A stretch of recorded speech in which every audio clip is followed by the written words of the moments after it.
Hello friends, we are here with our next important video जो है हमारा वैदिक कल्चर। लास्ट वीडियो में हम इंडस वैली सिविलाइजेशन को पूरा कवर कर चुके थे। आई होप सबको अच्छे से समझ में आया होगा।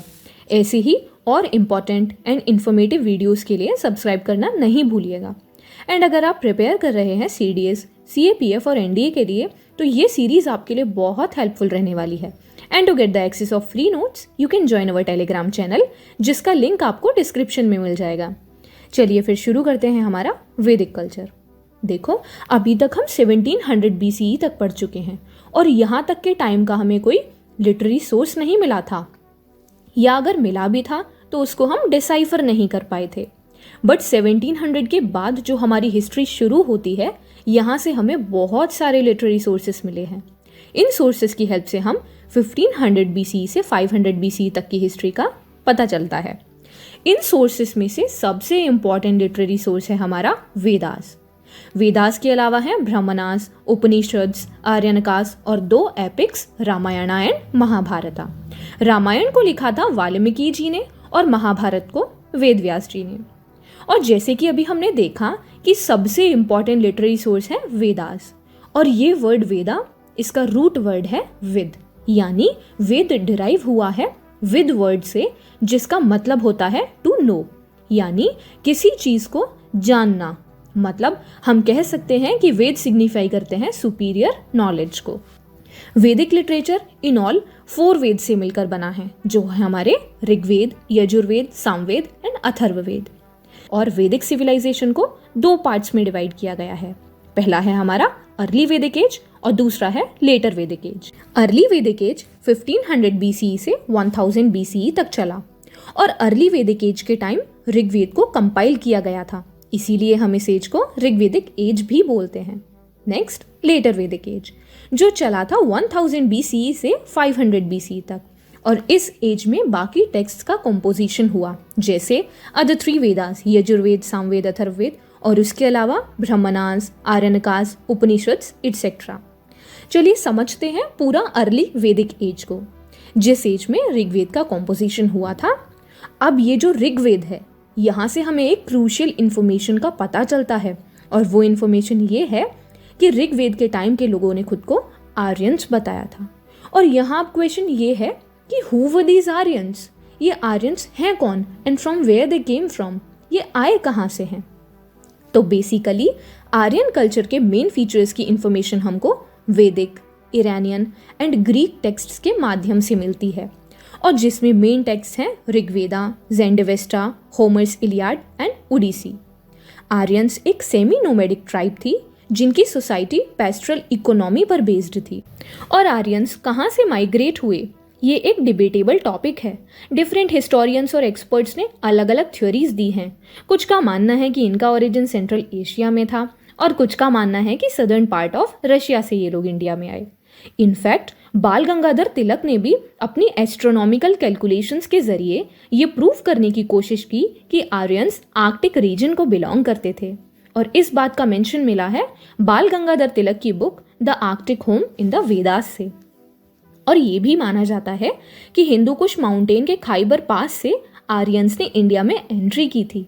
खैर, मोस्ट एक्सेप्टेड थ्योरी ये है कि Aryans southern part of Russia से इंडिया में आए। मैप के थ्रू समझें तो ब्लैक सी के नॉर्थ में जो रीजन है, कुछ रीजन यूक्रेन का और कुछ रीजन रशिया का, माना जाता है कि इसी रीजन में इंडो यूरोपियन लैंग्वेज बोलने वाले लोग रहते थे, जो यहाँ से डिफरेंट डायरेक्शंस में माइग्रेट हो गए। इन माइग्रेटेड लोगों में जो लोग ईरान के पास के रीजन्स में पहुंचे, उन्हें इंडो ईरानियन कहा गया, और जो इंडिया में पहुंचे उन्हीं को आर्यंस कहा गया है। और इंडिया में आने के बाद वो इनिशियली इंडिया के नॉर्थ वेस्टर्न रीजन और पंजाब के प्लेन्स और वेस्टर्न यूपी के बॉर्डर्स में सेटल हुए, और इनका प्राइमरी काम कैटल रियरिंग था, इसीलिए ये हमेशा पास्चर्स की तलाश में रहते थे। पास्चर्स यानी घास के मैदान। तो पास्चर्स के सर्च में ये धीरे धीरे इंडो गैंगटिक प्लेन्स में एंटर होने लगे, और 600 BCE तक सिचुएशन ये थी कि पूरा का पूरा नॉर्थ इंडिया इन लोगों ने ऑक्यूपाई कर लिया था, और इसी रीजन को बोला गया आर्यवर्त। अफगानिस्तान की रिवर कुबा और सिंधु यानी इंडस रिवर और उसकी 5 ट्रिब्यूटरीज यानी झेलम, चेनाब, रावी और सतलुज का मेंशन ऋग्वेद में देखने को मिलता है। और एक और रिवर है सरस्वती, उसका मेंशन भी ऋग्वेद में ही किया गया है, जो कि हरियाणा राजस्थान के एरिया में थी। ये पूरा रीजन जहां इनिशियली आर्यंस ने अपना सेटलमेंट किया, उसको लैंड ऑफ 7 रिवर्स भी कहा जाता है। चलिए अब नजर डालते हैं वैदिक एज के सबसे इंपॉर्टेंट टेक्स्ट पर, ऋग्वेद। वेदास में सबसे पहला वेद है ऋग्वेद। इसको यूनेस्को ने वर्ल्ड हेरिटेज लिस्ट में ऐड किया है। इसमें 1028 हाइम्स हैं, जिनको 10 मंडल्स में डिवाइड किया गया है। अब ध्यान देने वाली बात यह है कि अर्ली वैदिक पीरियड में कंपोज तो हुए थे ये, बट एक्चुअल में इनको लिखा गया था या कंपाइल किया गया था लेटर वैदिक पीरियड में, यानी 1500 BCE से 1000 BCE तक के पीरियड में Rigveda generation to generation orally transfer होते गए। और अभी जो हमने बात की द लैंड ऑफ 7 रिवर्स की, यानी सप्त सिंधु, उसका मेंशन भी हमको ऋग्वेद में ही मिला है। और ऋग्वेद में सतलज रिवर को शतुदरी कहा गया है, और बियास रिवर को विपास, रावी को परुषिनी, चेनाब को अक्सिनी और झेलम को वितास्ता। इनफैक्ट गंगा रिवर और यमुना रिवर का जिक्र भी ऋग्वेदा में है, बट सिर्फ 1 या 2 बार। और इससे हम कह सकते हैं कि Aryans were confined to the Indus region. Rigveda एक प्रेयर्स की कलेक्शन है जो अग्नि, इंद्र, मित्र, वरुण और अदर गॉड्स को ऑफर की गई है। कुछ पोएट्स और सेजेस की फैमिलीज ने इन्हें लिखा है। 10 मंडलाज में से 2 से लेकर 7 तक इसके अर्लीस्ट पार्ट्स हैं। मंडलाज 1 और 9 लेटेस्ट एडिशंस हैं। अब बढ़ते हैं ऋग्वेदिक कल्चर के पॉलिटिकल, सोशल और इकोनॉमिकल स्ट्रक्चर्स की तरफ। चलिए देखते हैं कि ऋग्वेदिक पीरियड में आर्यंस का पॉलिटिकल ऑर्गेनाइजेशन का स्ट्रक्चर क्या था। उस समय आर्यंस की पॉलिटिकल ऑर्गेनाइजेशन की बेसिक यूनिट थी कुल, यानी फैमिली। और जब कई सारी फैमिलीज एक साथ रहती हैं, उन्हें कहा जाता है ग्राम, यानी विलेज। और हर ग्राम का एक लीडर हुआ करता था, जिसको कहते थे ग्रामिनी। और सभी ग्राम के कलेक्शन को, यानी जब सारे विलेजेस को एक साथ मिला दिया जाए, तो उसको कहते थे विशु। और हर विशु का भी एक लीडर हुआ करता था, जिसे कहते थे विश्यापति। और इस तरह कई विशु को मिलाकर बनता था जन। और अर्ली वैदिक पीरियड की हाईएस्ट यूनिट जन ही थी। जन रिप्रेजेंट करता था एक ट्राइब को, यानी हम कह सकते हैं जन बेसिकली एक ट्राइबल किंगडम की तरह था, जिसके मुखिया को राजन कहा जाता था। राजन यानी किंग। अब क्योंकि ये एक ट्राइब की किंग है, तो इनको ट्राइबल चीफ के रूप में भी देखा जा सकता है। तो ऋग्वेदिक पीरियड में जन एक ट्राइबल किंगडम तो था, पर एक ऐसा किंगडम जिसके पास अपनी कोई लैंड नहीं थी। कहने का मतलब ये है कि ये किसी स्पेसिफाइड एरिया ऑफ लैंड में राज नहीं करते थे। ये अभी भी पास्चर्स की तलाश में अपनी जगह बदलते रहते थे। और ये राजन की रिस्पॉन्सिबिलिटी हुआ करती थी कि वो अपने जन के लोगों की कैटल्स की प्रोटेक्शन करें। और इसीलिए राजन को गोपति भी कहा जाता था। अब जो कि राजन के ऊपर एक काफ़ी बड़ी रिस्पॉन्सिबिलिटी थी, तो उनको सपोर्ट करने के लिए जो टीम थी, उसमें एक पुरोहित थे, यानी प्रीस्ट। और इनका काम था रिचुअल्स करना, जिसके बदले में उनको दान यानी गिफ्ट्स और दक्षिणा दी जाती थी। और इनके साथ एक सेनानी भी हुआ करते थे, सेनानी यानी कमांडर ऑफ द आर्मी। अब अमेजिंग बात यह है कि ऋग्वेद में सेनानी का जिक्र तो है, बट कहीं भी स्टैंडिंग आर्मी का रेफरेंस नहीं मिलता है। इस सब के अलावा राजन का सपोर्ट करने के लिए 2 ट्राइबल असेंबलीज भी थीं, जो राजन को ज्यूडिशियल और पॉलिटिकल फंक्शंस में हेल्प किया करती थी।